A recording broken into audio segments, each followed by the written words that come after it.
ఈ 10 ఏళ్లలో కేసీఆర్ కుటుంబం చేసినటువంటి అవినీతిని బయట పెట్టేందుకు రేవంత్ రెడ్డి ప్రయత్నాలు చేస్తున్నారా? అది తెలిసినటువంటి కేసీఆర్ కుటుంబంలో ఇప్పుడు టెన్షన్ మొదలైందా అంటే అవుననే సమాధానం ఇస్తున్నారు కొంతమంది రాజకీయ విశ్లేషకులు. ఇక ఇదే అంశానికి సంబంధించి మనతో మాట్లాడేందుకు ప్రముఖ సీనియర్ జర్నలిస్ట్ డివిఎస్ గారు మనతో ఉన్నారు. సార్తో మాట్లాడదాం. సార్ నమస్తే. సార్ నమస్తే. సార్, ఈ 10 సంవత్సరాల్లో కేసీఆర్ కుటుంబం చేసినటువంటి అవినీతిని బయట పెట్టే ప్రయత్నం రేవంత్ రెడ్డి చేస్తున్నారని, దానివల్ల కల్వకుంట్ల కుటుంబంలో ఇప్పుడు టెన్షన్ స్టార్ట్ అయ్యింది అంటూ కూడా ఒక వార్త ఇప్పుడు సోషల్ మీడియాలో చక్కర్లు కొడుతూ ఉంది. ఏంటి సార్, దీన్ని ఎలా చూడొచ్చు అసలు మనం? రేవంత్ రెడ్డి మంట పుట్టిస్తున్నాడు. రేవంత్ మంట దెబ్బలకే బొబ్బలెక్కిపోతున్నాయి.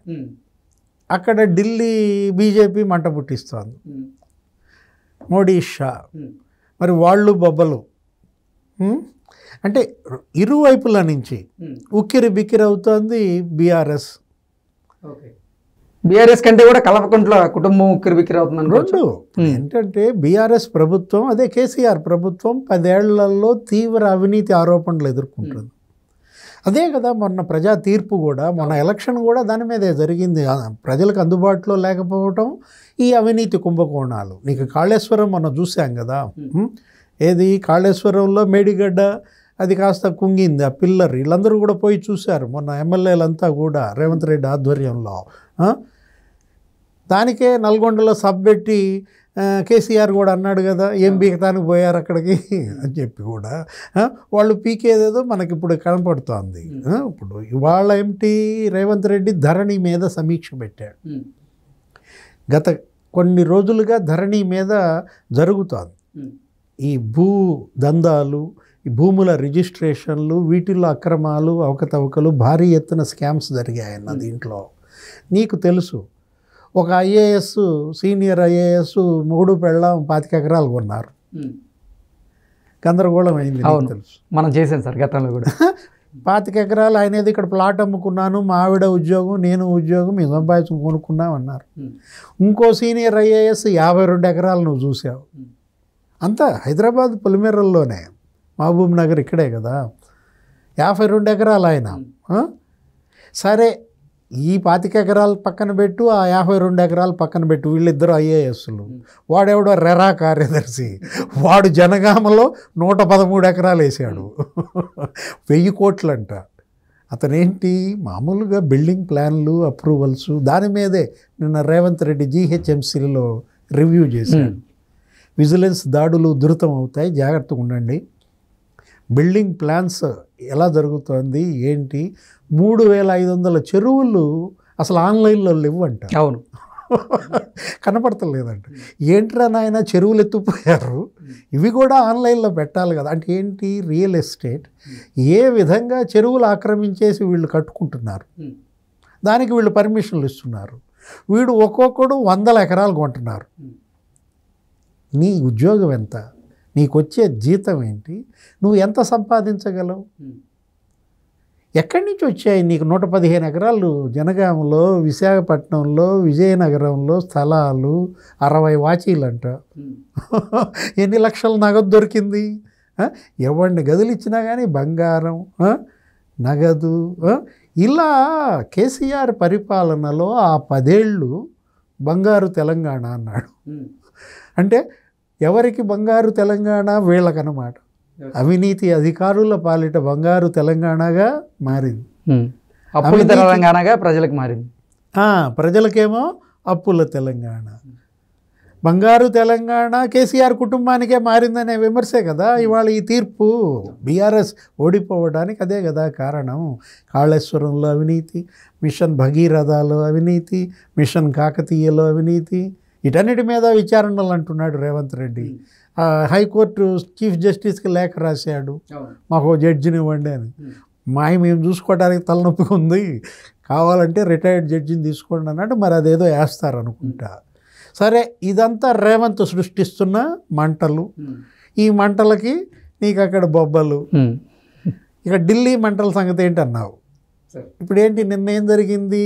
నిన్నటి దాకా సాక్షిగా ఉన్న కవిత ఢిల్లీ మద్యం కేసులో ఇవాళ మారింది. ఇప్పుడు నిందితురాలు. 41A ఏదో ఇచ్చారు. రేపు 26వ తారీఖు రమ్మన్నారు. ఆల్రెడీ ఈడీ పిలుస్తోంది, ఇప్పుడు 3-4 సార్లు పిలిచింది. Delhi liquor scam. ఇప్పుడు ఢిల్లీ లిక్కర్ స్కామ్లో నీకు డిప్యూటీ సీఎం ఢిల్లీ సిసోడియా 6 నెలలుగా జైల్లో ఉన్నాడు కదా. ఇప్పుడు ఒక ఢిల్లీ లిక్కర్ స్కామ్ ఆప్నే కాదు, ఇక్కడ బీఆర్ఎస్ మెడకి చుట్టుకుంది. ఇవాళ రేపు అసలు కేజ్రీవాల్ని అరెస్ట్ చేస్తామంటున్నారు. ఇప్పటికి 7-8 నోటీసులు ఇచ్చారు. ఎవరికి? కేజ్రీవాల్కి. ఆయన ఏమంటాడు? కాంగ్రెస్తో నన్ను పొత్తు పెట్టుకోవద్దంటున్నారు, బెదిరిస్తున్నారు, కాంగ్రెస్తో పొత్తు పెట్టుకోకుండా ఉంటే ఈ కేసులు ఎత్తేస్తామంటున్నారు అంటాడు కేజ్రీవాల్. సరే, ప్రజలకి ఏది చెప్పుకున్నా మెడలోతు కూరుకున్న మాట వాస్తవం, స్కామ్ జరిగింది వాస్తవం, వీళ్ళు కూరుకుపోయింది వాస్తవం. వైఎస్ఆర్ కాంగ్రెస్ పార్టీ కూడా ఉంది కదా, ఏది మాగుంట శ్రీనివాసరెడ్డి గారు, విజయసాయి రెడ్డి అల్లుడు శరత్ చంద్రారెడ్డి, ఇప్పుడు ఆయనే అక్కడ నెల్లూరు ఎంపీ అంటున్నారు, కవిత. వీళ్ళందరూ కూడా ఇవాళ ఏంటంటే మెడలోతు కుంభకోణాల్లో చిక్కుకుపోయారు. వీటి నుంచి బయటకు రాలేని పరిస్థితుల్లో మొన్నేదో కేసీఆర్ ఢిల్లీ టూర్ అని కూడా అన్నారు.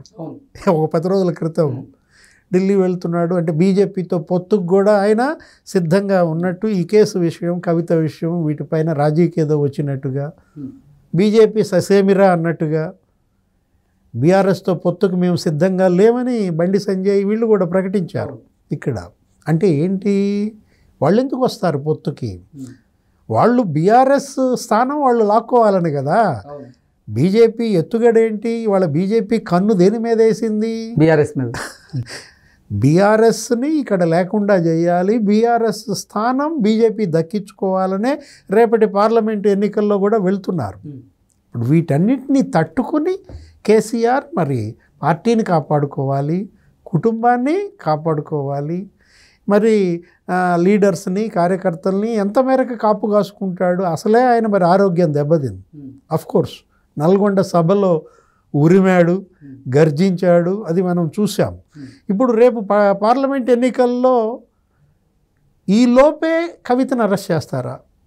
మనం ఇప్పుడు నిన్నటిదాకా మనం ఏమనుకున్నామంటే పార్లమెంట్ ఎన్నికల్లోపు ఏమి జరగవలే, ఊరికే బెదిరిస్తారు, ఈ ఉడతూపులు ఇవన్నీ కూడా మామూలుగా ఎవరి ప్రచారం వాళ్ళు చేసుకుంటారు, ప్రజా తీర్పు వస్తుంది అనుకున్నాం.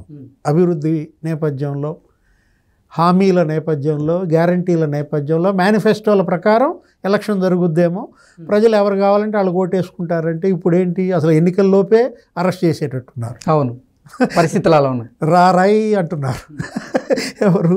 బీజేపీ. అదేదో చంద్రముఖిలో పాట కవితను రమ్మంటున్నారు, లేకపోతే కేజ్రీవాల్ని రారాయి అంటున్నారు.